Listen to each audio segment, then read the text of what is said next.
Okay. நெறைய நண்பர்கள் வந்து கண்ணாடியில எந்த பிராண்ட நீங்க சஜெஸ்ட் பண்றீங்க? நான் வந்து ஐ செக்கப் பண்ணிட்டேன். எந்த லென்ஸ் நான் யூஸ் பண்ணட்டும்? எந்த பிராண்ட நான் யூஸ் பண்ணட்டும்? எந்த பிராண்ட நான் யூஸ் பண்ணேன் அப்டின்னா, என்னோட கண்ணோட பவர் கன்சிஸ்டன்ட்டா இருக்கும் அல்லது குறையும். என் பொண்ணுக்கு, என் பையனுக்கு அந்த மாரின்னு சொல்லி நெறைய பிராண்ட் வைஸா நீங்க உங்கள நோக்கி போறீங்க. அந்த மாரி கிடையாதுங்க.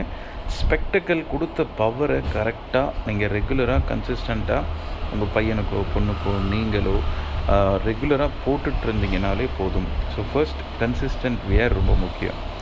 செகண்டு பிராண்டு கான்ஷியஸ்னால பவர் குறைஞ்சிருக்கு. நான் இந்த பிராண்ட் யூஸ் பண்ணுறேன், அதனால் என்னோடய பவர் வந்து ரெடியூஸ் ஆயிடுச்சு அப்படிங்கிற மாதிரி எந்த ஒரு ப்ரூவன் டேட்டா ஃபேக்ட்ஸ் கிடையாதுங்க. இர்ரெகுலராக ஸ்பெக்டக்கல் யூஸ் பண்ணுறவங்களுக்கு கண்டிப்பாக பவர் குறையலாம் அல்லது பவர் கூடலாம். சரிங்களா? அதே மாதிரி நான் வந்து ஸ்பெக்ஸ் ரெகுலராக போட மாட்டேன். எனக்கு எப்போ தோணுதோ அப்போ தான் போடுவேன். அல்லது நான் இந்த பிராண்ட் யூஸ் பண்ணுறேன், அல்லது இவங்க சொல்லிட்டாங்க, அல்லது இப்படி தான் போடணும். இந்த மாதிரி மனநிலை இருக்கிறவங்க ப்ளீஸ் பி காஷன். உங்களுடைய ஸ்பெக்டக்கல் பவர் ஃப்ளக்சுவேட் ஆகும். அது மேலேயும் போகலாம், கீழேயும் போகலாம். அதனால் தலைவலி ஏற்படலாம், கண்ணிலேருந்து தண்ணி வர்றது, ரெட்னஸ்ஸு, உங்களுடைய டே டு டே ஆக்டிவிட்டீஸ் வந்து டிஸ்டர்ப் ஆகலாம். ஸோ மேக் ஷுவர் தட் நீங்கள் பிராண்ட் வைஸாக போகாமல் ஸ்பெக்டக்கலை கான்ஸ்டண்ட்டாக போடணும் அப்படிங்கிற அந்த மைண்ட் செட்டோட உங்கள் பிள்ளைகளுக்கோ அல்லது நீங்களோ அந்த மைண்ட் செட்டோட போங்க. எல்லோரும் ஸ்பெக்டக்கல் பார்த்தா தப்பாக நினச்சிப்பாங்க, அல்லது கண்ணாடி போட்டோடனே வயசாகிடுச்சுன்னு நினச்சிடுவாங்க, அல்லது கண்ணாடி போட்டோடனே ஃபேஸ் சேஞ்ச் ஆகிடுச்சு ஏதாவது கமெண்ட் பண்ணிவிடுவாங்க. இந்த மாதிரியான தாட்டோட நீங்கள் ஸ்பெக்டக்கலோட அந்த ஆக்ஷன்ஸை எடுக்க வேண்டாம் அப்படின்னு நினைக்கிறேன். நீங்கள் உங்கள் பிள்ளைங்க அல்லது அடுத்த தலைமுறை ஸ்பெக்ஸ் போடுறது இன்றைக்கி ரொம்ப காமன் ஆகிடுச்சு. சன்கிளாஸஸில் பவர் வச்சு போட்டுக்கலாம், அல்லது உங்களுடைய டே டு டே லைஃப்பில் ஸ்பெக்டக்கல் போடுறது இன்றைக்கி நிறைய நம்ம பார்க்குற சினிமா பிரபலங்களாக இருக்கட்டும், டே டு டே லைஃப்பில் பார்த்துருக்குற ஆஃபீஸர்ஸாக இருக்கட்டும், நிறைய நண்பர்கள் வந்து இன்றைக்கி ஸ்பெக்டக்கல் அப்படிங்கிற ஒரு விஷயத்தை கான்ஸ்டண்ட்டாக யூஸ் பண்ணுறாங்க. அது ஒரு ஸ்பெக்டக்கல் போட்டால் கண்ணு தெரியாதவங்க அப்படின்னு முந்த காலத்தில் சொல்லிகிட்டு இருந்தால் அந்த மித்தெல்லாம் இப்போ மறைஞ்சிருச்சு. ஸோ மேக் ஷுர் தட் உங்கள் பிள்ளைகளுக்கு, குழந்தைகளுக்கு, கணவன், மனைவி ரொம்ப அதிகமாக பார்த்திங்கன்னா இந்த கல்யாணம் நடக்க இருக்கிற நேரத்தில் பொண்ணு கண்ணாடி போட்டிருக்காங்களா, பையன் கண்ணாடி போட்டிருக்காங்களா, இந்த மாதிரியான விஷயங்கள்லாம் இப்போ மாறி இருக்குது.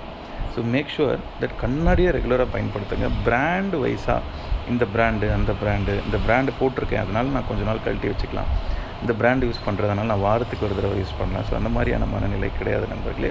உங்களுடைய கண்களில் ஏற்படக்கூடிய பார்வை குறைபாடுக்கு கண்ணாடி நீங்கள் ரெகுலராக போட்டால் மட்டும் போதுமானது. பிராண்டு வைஸாக எந்த கான்ஷியஸும் கிடையாதுங்க. சரிங்களா? அது வந்து ஹையாண்ட பிராண்டு விலை அதிகமாக கொடுத்து போட்டோம் அப்படின்னா நம்மளுக்கு வந்து கண் இன்னும் கொஞ்சம் நல்லாயிருக்கும், அப்படி கிடையாது.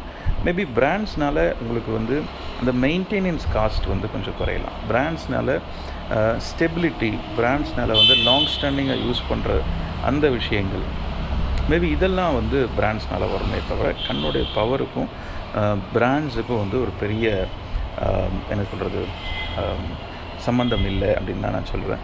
ஸோ பிராண்ட்ஸாக இருக்குது அப்படின்னா மேபி இந்த scratch resistant, dust resistant, water resistant, repellence, மழையில் போகிறீங்க, ஃபாக் ஆகிறது, இந்த மாதிரியான விஷயங்கள்லாம் நல்ல பிராண்டடான லென்சஸில் போனீங்க, அந்த ஃபீச்சர்ஸ்லாம் அதில் இருந்ததுன்னா அதை நீங்கள் சரியாக பயன்படுத்துனீங்க அப்படின்னா கண்டிப்பாக உங்களுடைய ஸ்பெக்டக்கல்ஸ் லாங் ஸ்டாண்டிங் வரும். அஃப்கோர்ஸ் எப்பேற்பட்ட பிராண்டாக நீங்கள் யூஸ் பண்ணாலும் இயர்லி ஒன்ஸ் இல்லை, இப்போ இருக்கிற அதிகமாக ஸ்க்ராலிங் பண்ணக்கூடிய லைஃப் ஸ்டைலில் நம்ம வந்துட்டோம்.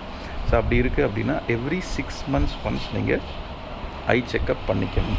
உங்களுடைய கண்களை 6 மாதத்திற்கு ஒரு முறை ப்ராப்பரான ஐ கன்சல்டன்ட் கிட்ட போய் நீங்கள் கண்ணாடி செக் பண்ணிக்கணும், உங்களுடைய ஐஸையும் செக் பண்ணிக்கணும். அதே மாதிரி 3 months ஒன்ஸ் உங்களுடைய இந்த நோஸ் பேட்ஸை நம்ம போட்டிருக்கிறது ஹாஃப் ஃப்ரேமாக இருக்கலாம், ஃபுல் ஃப்ரேமாக இருக்கலாம், ஷெல் ஃப்ரேமாக இருக்கலாம், எதுனாலும் 3 months ஒன்ஸ். இல்லை நான் ரெகுலராக மார்க்கெட்டிங் ஜாப் போகிறேன் அல்லது அதிகமாக வெயிலில் ஒர்க் பண்ணுறேன் அப்படின்னா நீங்கள் 15 days ஒன்ஸு, மந்த்லி ஒன்ஸ் கூட என்ன பண்ணலாம், உங்களுடைய கண்ணாடிகளையும் சர்வீஸ் நீங்கள் பண்ணிக்கலாம். 6 months ஒன்ஸ் நீங்கள் ஐ ஆப்டோமெட்ரிஸ்ட் ஒரு ஆப்தமாலஜிஸ்ட்டை நீங்கள் பார்த்து உங்களுடைய பவர் அண்ட் கண்களை பரிசோதனை பண்ணிக்கோங்க. டெஃபினட்டாக ஐ ப்ரெஷரோடு சேர்ந்து பார்த்துக்கோங்க. ரொம்ப யங் ஏஜில் இன்றைக்கி இருக்கிற நிறைய ப்ரெஷரை தாண்டி உங்களுடைய லைஃப் ஸ்டைலில் அதிகமாக mobile phone, TV, gadgets, screen usage இதெல்லாம் ரொம்ப அதிகமானதுனால ஐ ப்ரெஷரை மேண்டேட்டரியாக பாருங்கள். நீங்கள் பார்க்கக்கூடிய ஆப்டிக்கல்ஸாக இருக்கலாம், ஹாஸ்பிட்டலாக இருக்கலாம், கிளினிக்காக இருக்கலாம், எங்கேனாலும் எனக்கு கண்ணுக்கு செக் பண்ணும்போது ஐ ப்ரெஷரையும் சேர்ந்து பாருங்கள் அப்படிங்கிறத சொல்லுங்கள். இன்சிஸ்ட் பண்ணுங்கள், என்னோடய இன்ட்ராகுலர் ப்ரெஷர் எவ்வளோ இருக்குது அப்படிங்கிறத கேட்டுங்க. Thank you so much. Take care.